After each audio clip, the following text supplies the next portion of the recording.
Oke, selanjutnya kita akan bahas mengenai distribusi student T.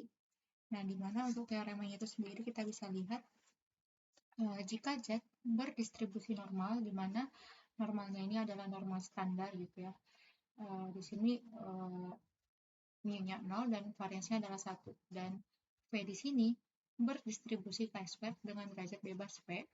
Dan jika Z dan V adalah independen, maka distribusi dari T di sini yaitu Z per akar V per derajat bebasnya adalah distribusi student T dengan derajat bebas V. Jadi di sini kalau kita tulis ya, ini nanti jadinya Z per akar chi-square V gitu. Nah, jadi ini juga akan dibagi dengan V-nya. Nah, sehingga karena derajat bebasnya di sini adalah V gitu ya, atau di sini deh gitu ya. Ya maka ya dia akan berderajat bebas V gitu. Dan ini adalah distribusi dari student T gitu. Nah, biasanya kan ditulis ya, kalau nggak T ya berarti T kecil ya. Nah, cuman kadang kalau teman-teman melakukan statistik uji gitu ya, atau melakukan uji hipotesis, nah statistik ujinya itu dalam bentuk T kecil ya. Nah, gitu. Tapi ya tergantung teman-teman sendiri gitu, atau tergantung dari referensinya gitu ya. Nah, ini berkaitan dengan referensinya juga. Nah, jadi dinotasikan dengan random variable T dengan distribusinya adalah student T dengan derajat bebasnya adalah V. Untuk PDF-nya adalah sebagai berikut ya. Nah, teman-teman bisa menghafal ini gitu ya, atau latihan soal gitu ya. Latihan soal, terus ya sederhana aja. Misalkan ya teman-teman apa nih yang diketahui nih, bebasnya misalkan 10 nih. Nah, gitu. Terus nanti dapat T hitungnya itu berapa gitu, atau dari sini kan dapat T hitungnya nanti berapa, ya langsung dicemplungin aja gitu, atau di sini nih kan gitu ya, untuk ini T-nya nanti ya baru PDF-nya dapat nih gitu ya. Jadi teman-teman bisa latihan.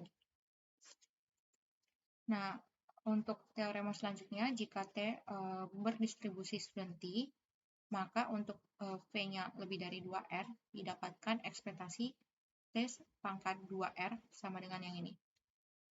Nah, lalu ketika ini dibagi dengan T gitu ya, jadinya ekspektasi T pangkat 2R kurang 1, hasilnya akan menjadi 0. Nah, di mana R-nya akan menjadi 1, 2, sampai seterusnya. Sehingga untuk variansnya, dia akan menjadi derajat bebasnya dibagi derajat bebas dikurang 2. Gitu, dimana di sini P-nya lebih dari 2. Nah, sehingga jika X1 sampai Xn menyatakan random sampel dari distribusi normal, nah di mana di sini distribusi normalnya kita bisa lihat memuat sebuah parameter ya. Nah, seperti yang aku bilang gitu ya, di statistik gitu ya, di video statistik, kan kita sulit gitu kan untuk menemukan parameternya. Jadi ya parameternya itu sulit untuk diketahui. Nah, gitu. Jadi ketika kita dekati dengan statistik, maka kita dekati dengan statistik yang tidak bergantung pada parameter yang tidak diketahui tersebut. Nah, jadi ketika X1 sampai Xn ini menyatakan random sample gitu ya. Nah, biasanya ini untuk random sample yang kecil gitu ya, jumlah sampelnya. Nah, biasanya kalau di metode statistika itu ya kurang dari 30 ya jumlah sampelnya. Nah, maka digunakan student T. Nah, di mana sebelumnya kalau di distribusi normal, ketika kita menentukan standarisasinya, yaitu Z hitungnya itu adalah X bar dikurang mu per sigma per akar N, untuk yang X bar gitu ya. Maka karena sigmanya ini tidak diketahui gitu ya, atau variansnya tidak diketahui, maka didekati dengan standar deviasi gitu. Jadi di sini X bar dikurang mu per S per akar N. Nah gitu. Nah, kenapa parameter mu-nya ini masih ada gitu ya? Nah, karena biasanya kalau teman-teman nanti melakukan uji hipotesis gitu ya, misalkan untuk uji rata-rata gitu kan. Nah, kan rata-rata untuk H0 dan H1-nya atau HA-nya itu kan udah ditentukan gitu. Nah, gitu. Sekarang kita akan menentukan gitu, untuk statistik hitungnya itu atau statistik ujinya itu apa. Nah, karena ya variance itu kita nggak tahu berapa gitu ya, dan jumlah sampelnya dikit gitu ya, maka kita dekati dengan distribusi student T gitu. Nah, gitu. Jadi yang ini ya digunakan untuk uji rata-rata gitu ya. Uji rata-rata yaitu mu gitu. Gitu. Jadi kalau misalkan ada parameternya gitu kan, berarti dia melakukan uji rata-rata. Nah, kalau di chi-square sebelumnya, berarti kan ada variance-nya kan. Nah, berarti dia tujuannya adalah untuk menguji variance dari suatu populasi. Nah, gitu. Jadi ya teman-teman mesti hafal yang ini ya. Nah, kadang juga dia tuh bentuknya dimodifikasi gitu ya, nggak seperti ini gitu.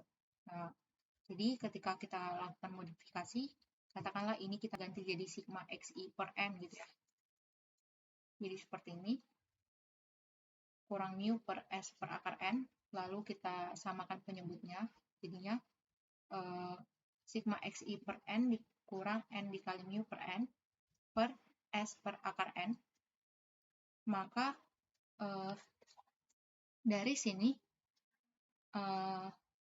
kita bisa dapatkan ini ketika dibagi ini, maka hasilnya menjadi seperti ini. Jadi sigma xi dikurang n dikali mu per n dikali akar n per s. Lalu di sini kita bagi dengan akar n, jadi ini 1, yang ini jadinya akar n. Nah, gitu. Lalu di sini tinggal dikalikan aja, berarti s kali akar n. Lalu ini akan menjadi sigma xi dikurang n dikali mu. Nah, jadi kadang ya bentuknya seperti ini gitu ya. Nah, gitu. Nah, jadi teman-teman harus ingat ini juga gitu ya. Nah, ini juga akan berdistribusi chi-square ya, karena ya dia turunan dari sini gitu. Nah, gitu ya. Nah, itu penjelasan mengenai teorema pada distribusi student T.